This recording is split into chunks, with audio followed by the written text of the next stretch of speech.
Lagos State Government flags of Public Service Week celebration. National Examinations Council warns school owners, stakeholders to stop proxy registration of candidates. And the Florentine riots, police disperses electoral fraud protesters in Mozambique. And in sports, DC United forward Christian Benteke wins 2024 Major League Soccer Golden Boot Award. And now the details. I am Mike James. Lagos State Government has flagged off the 2024 Public Service Week celebration with health screening and 3 million naira donations to orphanage homes. Speaking at the event, Lagos State Head of Service Olabode Aguru said Governor Sanwo-Olu's administration prioritizes the health and well-being of its workers. Aguru also commended the state's public servants for their donations, which include food items to support charity organizations due to the economy downturn in the country. But Lagos State, we're always first, and this is just an example. So the health screening, based on the fact that Lagos State government takes seriously the health and well-being of the civil servants. That's why you can see all facets of healthcare facilities here. Mental health also is there, so it's all round. And also the Permanent Secretary Health District 1, Olufunmilayo Bankole, said the screening is to ensure civil servants have informed decisions about their health status. The importance of screening is that you can detect diseases and health conditions that can be life-threatening, and those ones that can also lead to disabilities like hypertension, diabetes. We're also getting nutrition advice, wellness advice, free medical consultations. The screening exercise includes eye care, tuberculosis, blood pressure, blood donation, health education, among others. The Lagos State House of Assembly has agreed to conduct another public hearing on a bill that seeks to review the local government administration law of the state. The House also invited the Attorney General of the state, Lawal Pedro, for an interpretation of the recent Supreme Court judgment on financial autonomy for local governments. Speaker of the House, Mudashiru Obasa, at plenary said the review of the local government administration law is not aimed at scrapping the LCDAs, but to further strengthen them. Obasa also agreed on the need to work for the formal listing of the LCDAs by the National Assembly. Chairman of the Committee on Local Government, Sani Okolawo, while giving a report on the public hearing earlier conducted by the committee, said that many of the stakeholders invited for the event could not make it. He attributed the poor attendance to the weather condition of the day, just as he prayed the House to approve a second allotted day for the exercise.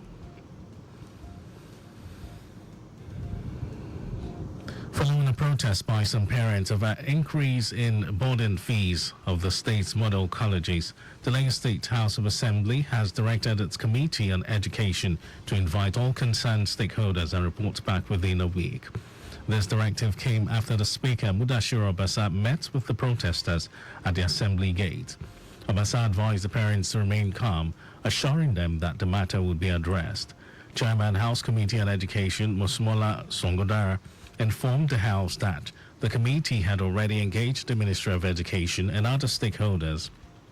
She explained that during a meeting with the officials of the Ministry of Education and others, it was agreed that the parents should continue paying 35,000 naira pending further review of the fees.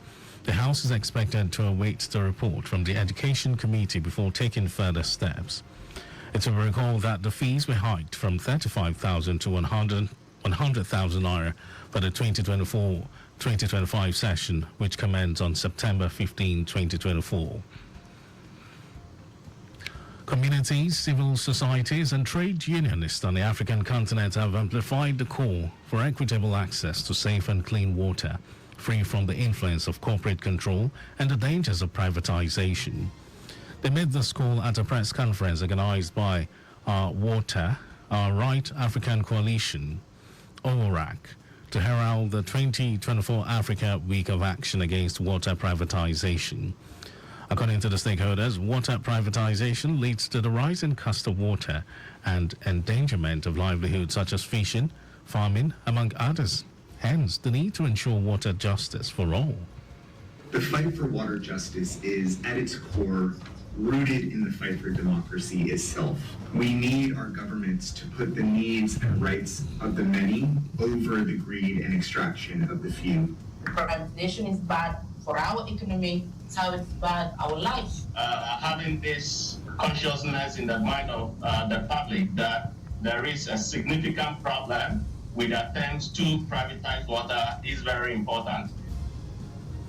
Delivering the press text for the Week of Action, Program Officer, Water Campaign for the Corporate Accountability Public Participation Africa, CAPA, Sega Ikpa, said through engagements with communities and policymakers, ORA intends to end corporate tax that deprive citizens of water, expose them to diseases, and further widening the poverty gap.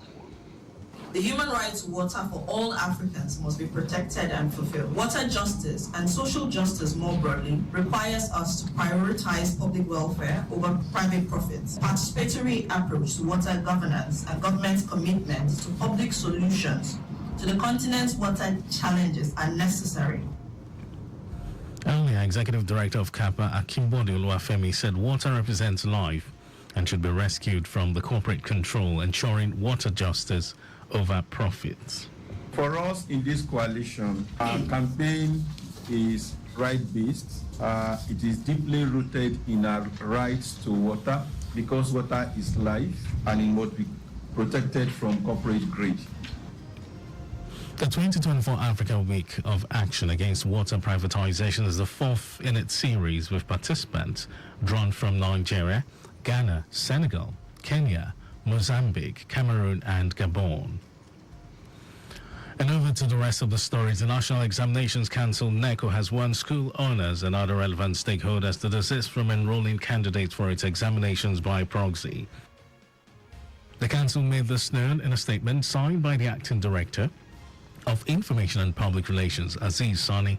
Sani said the council observed that such fraudulent practice often resulted in identity theft and subsequent parade of fake results.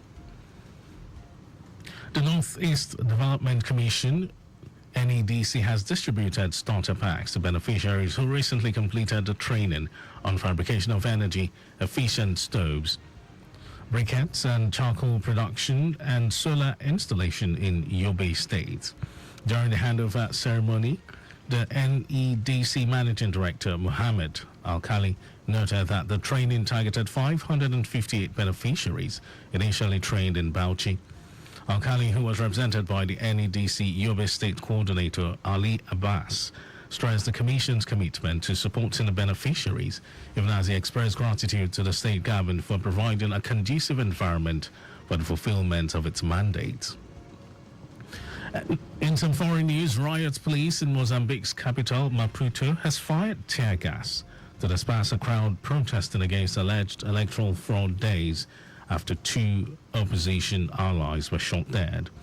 Director of Mozambique's Center for Democracy and Human Rights, Adriano Nuvunga, said bullets hit two journalists and a security guard, but not seriously wounded.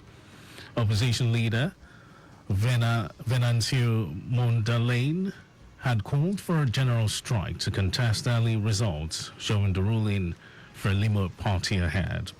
Several hundred people, including journalists, scattered as heavy armed police marched down the main street. Shops in Maputo were closed, and helicopters were hovering above the city of around 1 million people. And then in sports news, DC United forward and two-time Major League Soccer MLS All-Star Christian Benteke has won the 2024 Golden Boot Award after scoring 23 goals this season. Benteke beat Inter Miami's Lionel Messi, Luis Suarez, and Dennis Bouanga, among others, to win the award. The former Liverpool striker became the first Belgian in league history and the third DC United player to win the award, joining Dwayne De Rosario and Luciano Emilio. And that was our news at 10. But just before we go, always carry out proper and adequate checks on your vehicles before setting out. You can follow us and like all our various social media platforms X, Traffic Radio 961. Facebook, Lagos Traffic Radio 96.1 FM. Instagram, Lagos Traffic Radio 961. Subscribe and watch our news and programs live on YouTube. Traffic Radio 961. And you can also visit our website. It's www.trafficradio961.ng. Did you know that the Sanwo-Olu administration trained 1,000 accountants on the 2020 Financial Act? You can get more details on the Lagos State Government website. And to end the news, here are the highlights of the major stories. The Lagos State Government has flagged off 2024 Public Service Week celebrations with health screening and 3 million naira donations to orphanage homes. The National Examination Council, NECO, has warned school owners and other relevant stakeholders to desist from enrolling candidates for its examinations by proxy. And we also told you that riot police in Mozambique's capital, Maputo, has fired tear gas to disperse a crowd protesting against alleged electoral fraud days after 2 opposition allies were shot dead. And in sports, DC United forward and 2-time Major League Soccer MLS All-Star Christian Benteke has won the 2024 Golden Boot Award after scoring 23 goals this season. For contact with the newsroom, send a message to info@trafficradio961.ng. That ends the news broadcast compiled by Sadiq Yusuf. My name is Mike James. Good morning.